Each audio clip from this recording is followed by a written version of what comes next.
Hey guys, so I wanted to finish what I was saying in my last video because I got cut off because it was my turn at the visa office. So I successfully sat for my photo. And did my fingerprints, and I'm in process to get my visa renewed. But I just wanted to finish what I was saying in my last video because I got kind of cut off. In my last video, I was just now telling you guys about how, I had been revisiting some childhood wounds with my mother yesterday, or in the past couple days, couple weeks. I think it's been 3 weeks now that I've been attending these meetings, and stuff was coming up. And yesterday, just this big emotional release around all this grief happened in the morning, and then during the day I was just moving through a lot of sadness. I was just sad. It was like, let's sit. Let's find a spot. I was just sad. I was really sad. It was like a very, very familiar sadness from my childhood, from the ways that I had felt just super rejected by my mom, and just all the ways that I learned that it wasn't safe to feel my feelings. It wasn't safe for me to be me. Hi guys. I came back because I wanted to finish what I was saying because it was kind of important.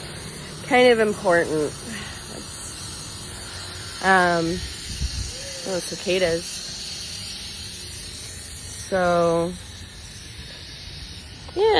Sylvia, it's not a replay. We're live right now. So I was just live and I had to stop because I was going into my appointment at the visa office. But I wanted to finish what I was saying because I was experiencing some mega sadness yesterday that was tied to some wounds from my childhood that I was, really starting to take an active, really starting to look at and kind of just really admit what happened and how it affected me and how that rippled forward into my future and just kind of impacted my relationships, impacted just who I became, who I have been, Anyway, so, Sylvia, I'm okay. I'm totally okay. So yesterday was a sad day. I was holding a lot of sadness, and the interesting thing was that I went out into the world. I mentioned I went to the spa, I went to dinner, and during those times, because I was feeling all of these feelings, get away from the road, it's really loud. Because I was feeling these feelings, I got into a familiar case of the not enoughs. My mind was just finding fault. I was finding fault with all these things. I don't like the way this is happening, and this is not what I want, and I want a longer treatment. They're not letting me have my way, and I'm now upset. And so my mind was doing this pattern where it was finding anything I could kind of latch on to, hook onto in a story to hook onto that then I could justify why I was feeling sad. But then, I've had a lot of experience with sadness, let me just say. And in my journey with making peace with sadness, I just got to the point where I realized, wait a minute, I just need to go home and just feel my feelings and just stop interacting with people right now, because no matter what happens, I'm going to find something or someone outside of me to blame for my discontent when it's actually not the world. I'm just feeling sadness because of this childhood stuff that's coming up. So I went home. And I just let myself feel it. And I got out my ukulele, and Susan, it was fine, and thank you for the stars, honey. I got out my ukulele and I just started singing, and all of the feelings I sung to the problem itself. I sung the feelings, I sung the hurt. I just whatever sound, I just sounded it out. Sometimes I would speak words in English, sometimes I would speak just gibberish, sometimes I would just make just sounds. And in a way, it really helped me just kind of move through these feelings, this energy, right? Because feelings are just it's a kind of energy, right? And when we don't process it, when we don't address it, when we just stuff it down because it's inconvenient, then it doesn't go away. It does not go away. That energy does not go away, not like that. It becomes other things. Sickness, problems in relationships, other ways that we sabotage things so we get to then feel the feelings. Hi Julie, Beck, you can relate, So I think we can all probably relate, at some point. So So I think the key is when you're feeling grief, first of all, know like it's okay to feel your feelings. And that was one thing I was, okay, I'm safe. I'm safe to feel my feelings. I'm safe to feel this. It's okay to feel this. It's okay to let myself fully feel this. I'm not always going to feel this way, but I do feel this way now, and I accept that. And just letting it come up without taking it out on anyone outside of me. Like, okay, when I'm in this state, I think I need to just go be away from other humans and really go into it. Now, there's a really understandable fear. Like, I don't want to feel my feelings. I don't want to cry, because if I let myself start crying, I'll never stop crying. I was talking with a woman who was in that situation. She's going through a breakup and just like really challenged by the situation. She's afraid to let herself grieve because, interesting, I read this quote about soldiers with post-traumatic stress syndrome, PTSD, coming back from the Vietnam War. They said how they were afraid to let themselves feel their feelings because they were afraid that they would never come out of the dark hole, right? They would never come out of it. And so what do? We suppress, we deny, we hold it in, we don't let ourselves feel it because it's not okay and it's inconvenient and it looks bad and it's not good for the people around us, so we don't do it, right? But the problem is that's not how you heal it. You can't heal what you don't feel. So yeah, Denise, bad to eat your feelings, because, you know, I feel like that's where cancer comes from. And, like, the body is telling us. The body is speaking to us all the time. Yay! Oh, God. It was a pretty tough drive here this morning. Just the rain and the traffic, the morning traffic was just... But I'm glad I had a long wait at the visa office, because I just used that time to just... meditate and ground in, and I really just trust that I know what I feel and I know what I need in order to bring myself back to balance. And sometimes that is crying, sometimes that's singing, sometimes that's meditating, sometimes that's eating. You guys see the rain. So yeah, Carrie, exactly, it's necessary. So, and crying and laughing, so that comes a couple things. So one, we gotta let ourselves feel it. Even if it feels like we'll never come out of it. It's good to cry. Yes, but how long do I have to cry for? And what if it's good to cry. But what if it's good to cry. But how long? It's good to cry. It's good to cry. If you feel it, let it out. Cry it out. If you have to cry for 3 days, 3 weeks, 3 months, 3 years, cry it out. Because here's what happens. I think I did a good job feeling my feelings and feeling the grief yesterday. Because this morning I woke up and I'm like, oh, and I'm in acceptance. So the cycle, the life cycle of grief is that once you really process it, it turns to acceptance. So I'm glad I did all that moving and processing and feeling yesterday, because today I'm like, oh yeah, of course, it's okay. Like, it's fine. This happened the way that it did, and I accept it. It's led me to be who I am, with all of this compassion for others who, have, challenging or dysfunctional childhoods that lead them into addiction or heartbreak or all of these like dysfunctional things. Like, it's not you. Like I have so much compassion for others because of this experience that I went through. So, no, Jan, ugly cry. I love ugly cries. The uglier the cry, the more healing it is. Let me just say that. And ugly cry is this idea that it's like ugly to others, right? No, like the uglier the cry, like the better. It's good to cry.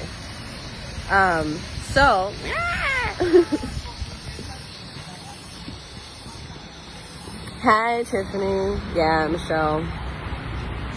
So anyways, so then I was like, yesterday I was like, okay, so even in the midst of the grief, the interesting thing was that I was still able to choose joy to a certain extent. I was still like, moving through this like heavy sadness, but I was still able to remember like, okay, joy is still with me. Like, and I had this interesting experience of being like so intensely sad, but also being joyful, being so like moving through all of these like this grief and this stuff coming up from my childhood and holding it with a lot of tenderness.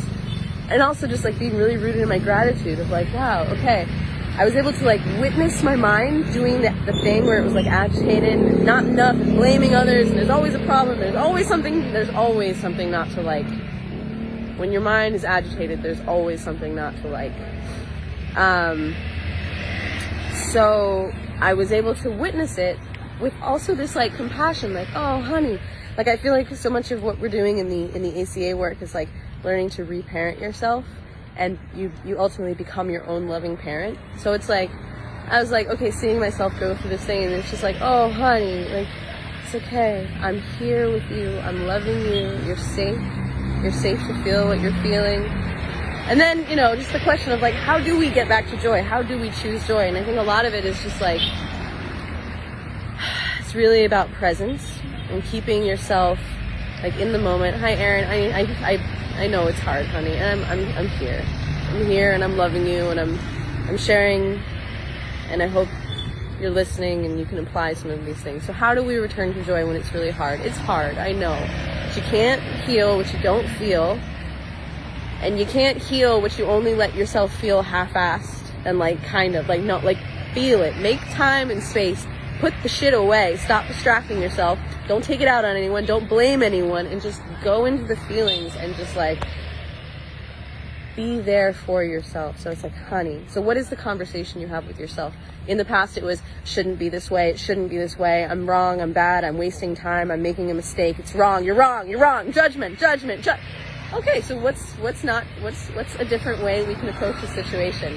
Instead of making myself wrong for feeling my feelings, which is really just, I'm now mimicking the voices that I heard from the people who taught me when I was a new human on the planet, and I didn't know how to be a human. And so I learned that the way to be a human is to really violently judge myself and treat myself as wrong and like just this like sinful creature who is like without forgiveness, you know.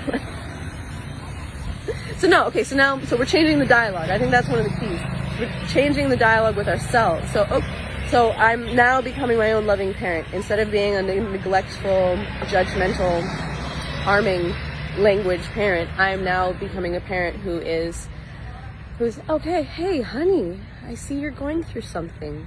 Okay, you know what? It's okay. It's okay to feel what you're feeling. You're not wrong. You're not bad. I'm not going to try to talk you out of feeling what you're feeling, and I just want you to know I'm here for you. What do you need? Oh, you want some chocolate cake? Okay, let's go get some chocolate cake. You want 3 pieces of cake? Okay. Okay, are you sure that's going to be okay in your belly? Okay, you know. Okay, honey, I think we need to, no, maybe we need to just go home and take a nap. Maybe we need to just go home and, you know, one thing I've been practicing is just like laying in bed with one hand on my heart and one hand on my womb, and just being like, okay, how are you? How are you? What's up? You know, and just like, yeah, good, Erin, it's good to cry. Erin Lee, just remember my voice. It's good to cry. It's good to cry. So then, yeah, put your hand on your heart. Be like, okay, how are you? What's coming up? What is this really about? Because it's not about the thing you think it's about. It's not about what some other else, like, it's not like the thing that's inconveniencing you in the moment, right? It's not the way that you didn't get your way, you know, like what is it really about? And like, ask yourself, you know. Hi Bethany, yeah, reframe, rewire. Reframe, rewire, yeah, for sure. But I think the first step is really just to become present. Like, what is there to reframe, right? I am hurt by the way I was abandoned by my mother when I was young. I am really hurt by the ways that taught me to abandon myself. I'm really hurt because that taught me to get into relationships where I attracted shameful and like abandoning situations. Like, I am, dig deeper, like sit with it. Stop distracting yourself and sit with it. Feel it. Stop blaming people on the outside. Know that it's not really about them, it's about you and your wounds, my wounds. So then, you know, joy is there. Joy is our friend. Joy is our friend, just like waiting at all times for us to open the door and invite him or her in. And I said to Joy, I said, I'm sorry, the chair is really worn by sadness. Like this chair is deeply indented by all the time sadness was sitting here. Like, I'm sorry. And you know, Joy was like, it's cool. And Joy just pulled up a cushion and sat on the floor. Like, Joy is there. And it's up to you to choose it. Choose joy. Oh, hi, honey. Veronica Broadman, I hear you. Yeah. Oh. I'm here. We're in this together, guys. We're in this together, and I'm glad that my learning can be of benefit. My learning and the way that I can communicate and express myself. And, you know, an astrologer once told me many years ago that something about me, I have a unique ability to say things that people need to hear. That's all I really know. I have some kind of ability just to speak, and it's what helps others. So, great. Happy to be of service. So grief needs its time.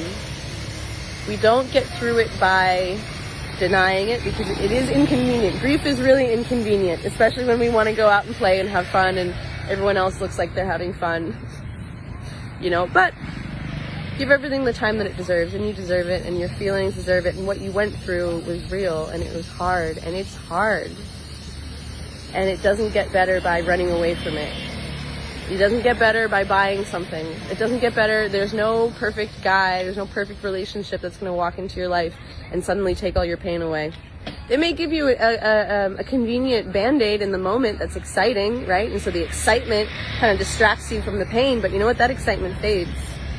And one thing that we learned about in the program about adult children is we get addicted to excitement and addicted to putting ourselves in situations that are exciting, which can actually be really, really bad for us, really harming. Like in the past, like I would cheat on my boyfriends because I wanted it when it was exciting and new, and then when it was kind of like stable and it became boring and not exciting to me, so I would sabotage my relationships by like cheating with some new guy that was exciting and new, but then I would blame the guy. I'm looking at a lot of patterns, right? I'm so grateful because I'm finally looking at some stuff that, you know, it's like you work with the layers of the onion, especially in recovery. It's like, okay, there's this layer, you work on that layer first, okay, and that's like the focus. Like maybe the layer is boundaries. Like that was a big layer for me for a long time. It was just about boundaries, and then it was about alcohol and substances. Okay, that's one layer. Okay, I was really focusing, looking at that layer, and then it was like anger and resentments. Okay, that's one layer, right? So it's like you do the work, you focus on the layer, you focus on the crocodile closest to the boat, knowing that there are more crocodiles, but don't worry about those. Worry about the crocodile closest to the boat. That's what you got to worry about. Focus on that crocodile. When you handle that crocodile, then you can address the crocodiles further away, right? But you don't have to handle all the crocodiles at once. So it's a journey, right? It's a spiral path, and we're learning and we're growing. And I think the most important part on this journey is just like really being willing to, stop blaming others, right? So stop telling the story that it's someone's fault on the outside, right? Start really taking that radical responsibility for like, okay, how am I acting? What's my behavior? What's my part? Where am I being selfish? Where am I acting out of fear? Where am I being actually dishonest in this situation? There's something I don't want to fess up to because it makes me look bad. What's that thing? Identify that thing. Call it out. Like, call yourself out over and over and over. Call yourself out over and over again. Don't let yourself deceive yourself. No, I think and ultimately, I mean, for me personally, that's why on this journey, like, I've put down alcohol, I've put down weed, because when I am drinking, even one drink, even two drinks, not getting drunk, but even when I'm engaging with those substances, I'm much more likely to deceive myself and not want to face things that are inconvenient or hard to look at because I don't want to look bad. Linda, you're studying crocodiles. I get it, girl. Deal with the crocodile closest to the boat. So one croc at a time, one day at a time, one step at a time, you know. And if you can find a 12-step program, guys, 12-step programs, it's not just for people with alcoholism. It's not just for people with drug addiction. There's a 12-step program for everyone. I've really been finding so much value from the CODA program, which is about codependency, and then now with ACA, which is about like childhood wounds, but it's all about like ultimately relationships and people are kind of my drug of choice. So yeah. Oh, thanks, Julie. And Mona, I'm so sorry you lost your husband. Yeah, the grief is real. You know, give yourself the time it deserves, and it's good to cry. And it's okay if it feels like you'll go into a dark hole and never come out. There are other women, people in this audience who have lost. If you can find Carrie Quinn, Mama Bear, She lost her husband and took a long time to grieve, and now she came on I got goosebumps. She came on the retreat in December and came out with this idea that she's going to start something called Mama Bears. Mama Bears, which is a place, she has this farm in Tennessee, and she's turning it into this like kind of like Airbnb, like guest house place where you can come and just be nurtured by Mama Bear. So if you're going through grief, if you're going through tough stuff, just go and Mama Bear will cook for you. She'll take care of you. She'll give you like a safe space to feel your feelings, and like, yeah, so you never know. You know, you could be going through grief right now, and given enough time and processing, it could turn into a gift that you offer the world because you have so much compassion for other people who are going through what you went through. So just know that, yeah, it's okay to feel your feelings. It's okay to feel your feelings. You're safe to feel your feelings. And the only way you're gonna heal is if you feel. And not feel half-assed, but like fully let yourself feel. And sometimes that really means dedicating time to like shut the windows, shut the doors, turn off the phone, like make a pot of chili and just like don't go out for a week, you know, and just stay home and just cry until you have nothing left. And when necessary, ask for help. Nice. Yeah, cool, Bethany. Oh, I didn't even realize you did a 12-step program. Yeah, you can have 12-step programs related to like a family member who has an addiction. Like there are 12-step programs for like under-earners, for gambling, for like sex addiction, for like you name it, they've got it. And it's all about learning to, yeah, surrender and trust, own your part, make amends for the ways that you yourself have harmed others, and then really just start to psychically and spiritually change, so you're not the same person you were before. So yeah, Tammy, recovery can bring so much joy, peace, serenity, and then ultimately, you know, that's the ideas, and that can be like a gift that we offer others, you know, like we maintain it by sharing it, by giving it away, you know. So yes, Michelle, she's going to the farm with Mama Bear. Yes, so Michelle is another woman from this audience who also lost someone very dear to her and has been going through the grieving, right? And now Michelle's making her pilgrimage to Mama Bears, you know, and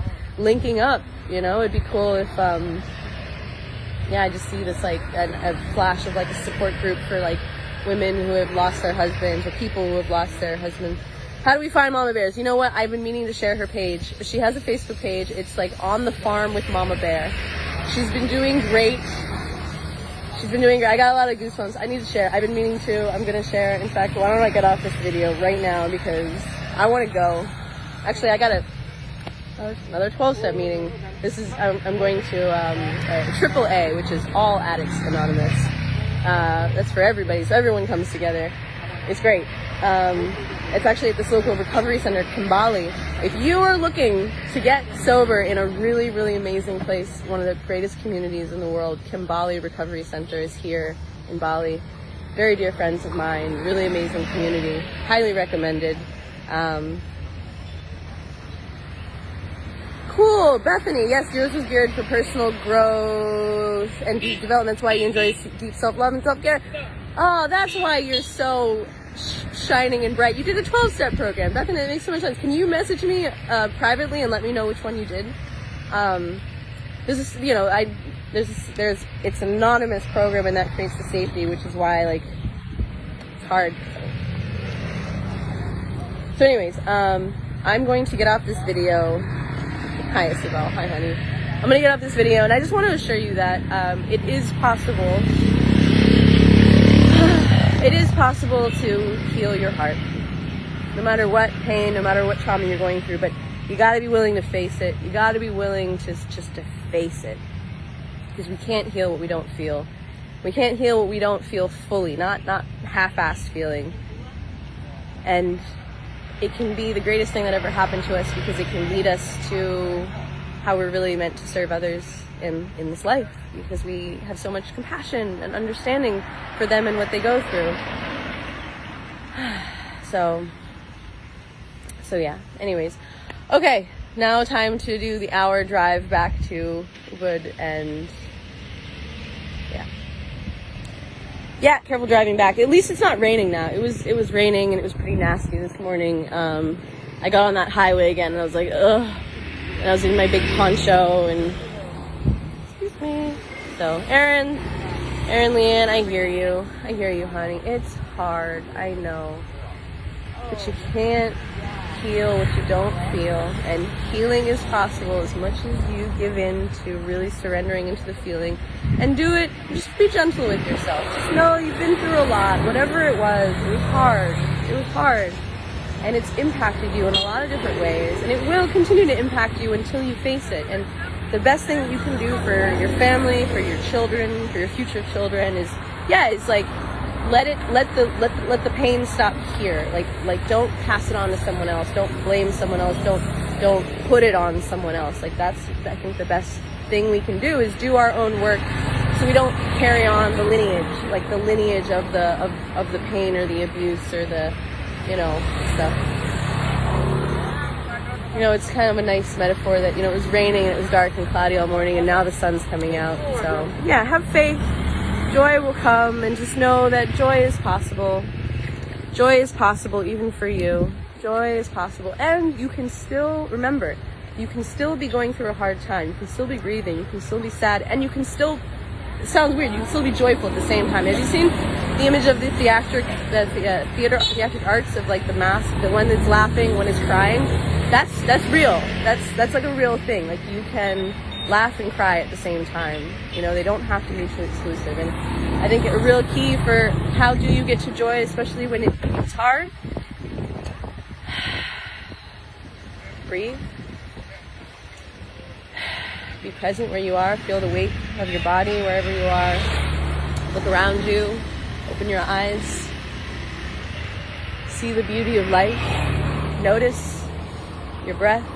Put a hand on your heart. Remember that you're sacred. Remember how far you've come already. Remember what you have to be grateful for. Did you have a place to sleep last night? Did you get to eat? Do you have a little bit of money? Like, do you have people who love you, people who care for you? Yeah, exactly, Kathy. You can use Mother Nature. It's okay if you're an atheist. You can be an atheist because as long as you don't have to believe in God, you can. It's just, can you believe in something greater than yourself? It can be nature. It can be trees. It can be, the group itself. Like, it's just a matter of like just being willing to open yourself to the idea that you're not alone anymore, and that there is something, a power, the force of nature, right? That wants to help you, it wants you to prosper. Like nature there is a force, an active force that takes that tiny seed and is working with it to help it become the giant oak tree. That same force is working upon you too. So it's okay if you don't want to believe in God. It's okay if you're not Christian, you don't believe in Jesus, if you don't believe, like, it's okay. It's okay. You don't have to believe in those things in order to find peace. You do have to surrender to something, some force that will hear you when you pray, when you ask for help, right? That's the key. It's the key. One of the keys. So anyways, cool. Trisha, meditate great. Meditation is key. When I did the drive and I was like really flustered when I first got here, I was like, okay, got my number, and I went outside, sat my ass down, I just meditated. So, all right, guys, time to get back. I love you. Thanks for watching. Thanks for being with me. Be gentle. Go slowly. Know you're a work in progress, and everything's gonna be fine. Just remember, you can't heal what you don't feel. It takes a lot of courage, especially if we learn that we weren't safe to feel our feelings. So just remember, you're safe. It's safe to feel what I'm feeling. It's safe to feel what I'm feeling. I'm safe. I'm safe. I'd be more safer if I got out of the road. Safe. Ugh. All right, I'm gonna go share also Mama Bear's page. So if you are someone who's grieving the loss of a loved one, you might benefit from reaching out to Carrie Quinn, Mama Bear. Love her. All right, guys, love you.